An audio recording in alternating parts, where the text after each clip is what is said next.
Bazball has arrived in India, and with that, so has Steve Harmison, who joins us to build up to this much anticipated five-test series between India and England. Steve, right from the time this revolution has kick-started and galvanized not just English Test cricket, but Test cricket in general, the big question out there has been, will they be able to pull it off in Australia or in India when it gets really tough?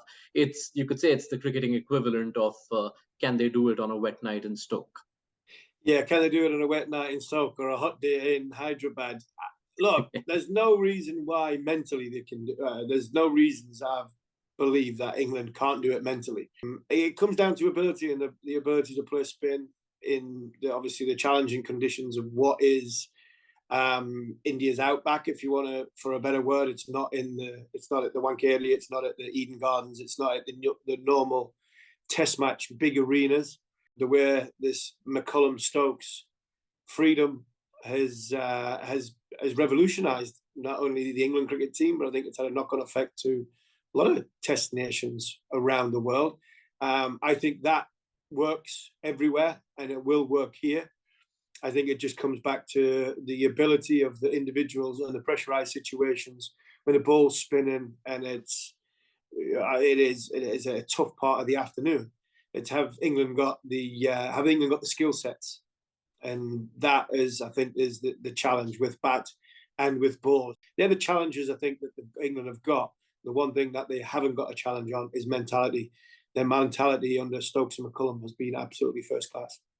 You do think that there is no question of this being a side which comes here and gets spooked by the surfaces, and that forces them into changing their game, which does tend to happen with a lot of strong sides also when they visit these parts of the world.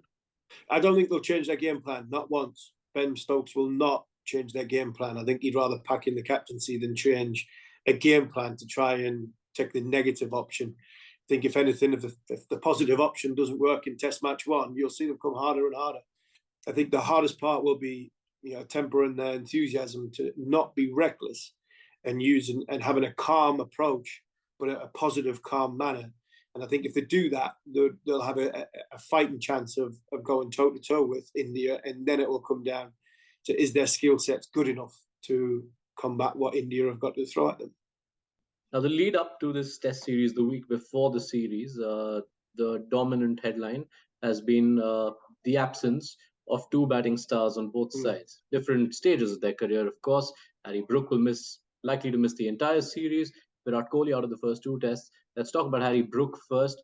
And just off the cap, how big a loss is it for England, given just how successful he has been and how impactful he has been since they reformed their way of playing cricket? Yeah, Harry, it's a huge loss. He is a massive blow for England, both on and off the field. He really is. It'll be interesting listening. I'm sure Ben Stokes and the coach and senior players will mention over the course of the next week, 10 days of the omission, the missing Harry Brook in the dressing room, because he's a nice lad. He's a simple lad. He's very, very popular in the dressing room. How much of a galvanizing factor could it be for England to realize that, hang on, Virat Kohli missing in the first two tests, India come in with a batting lineup, which anyway is a transitioning batting lineup in tests. Is this an opening? Is this where they sense that, these first two tests, we could be onto something here?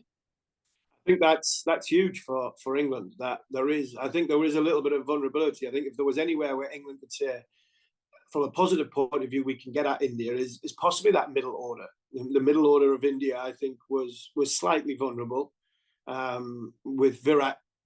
Even with Virat in it, I thought he holds them all together, especially when he's playing at this moment in time. He's playing some wonderful cricket, both red and white ball. It's a big opening for England to potentially get at a middle order, which I thought was vulnerable anyway with Virat Kohli in it.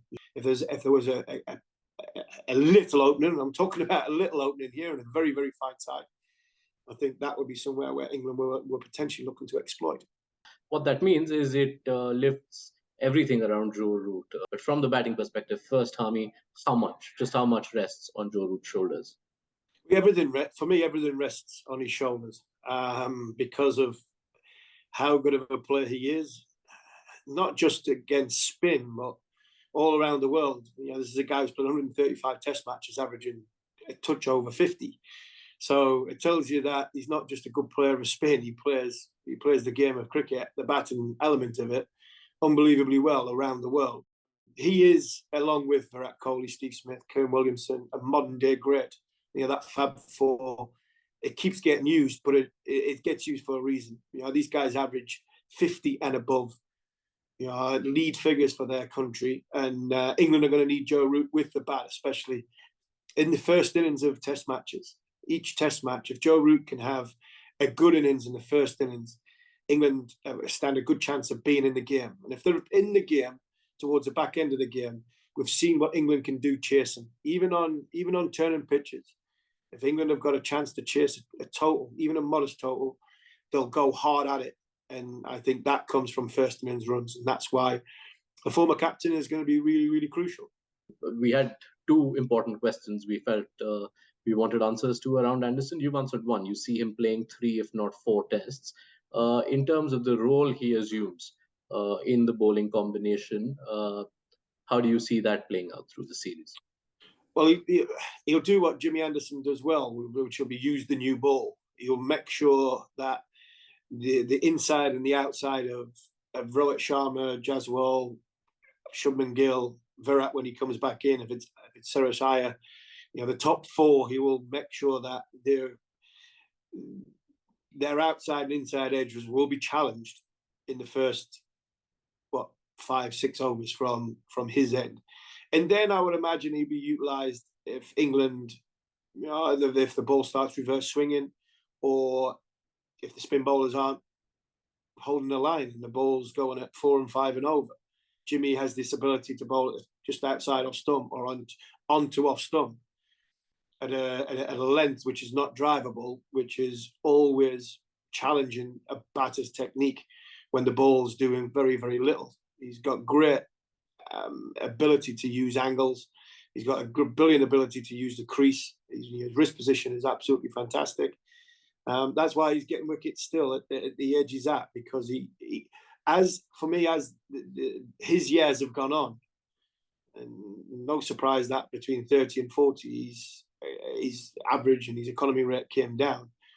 The more the white ball became dominant, where players were looking to hit the ball, which less of a defensive technique, less of playing for your off-stump technique, more, you know, batters losing their shape. I think that's where Broad Anderson really cashed in, because when batters didn't have the best techniques, Anderson and Broad could exploit it. And that's what Jimmy will probably be trying to do in the middle overs, and then getting the ball to reverse swing. And if the ball reverse swings, then he becomes exactly what he was with a new ball, which is a danger to both inside and outside edge. So I think he'll be utilised that way. I think there will be the plans, I would imagine, that England are looking at for Anderson and the 2 quick lads.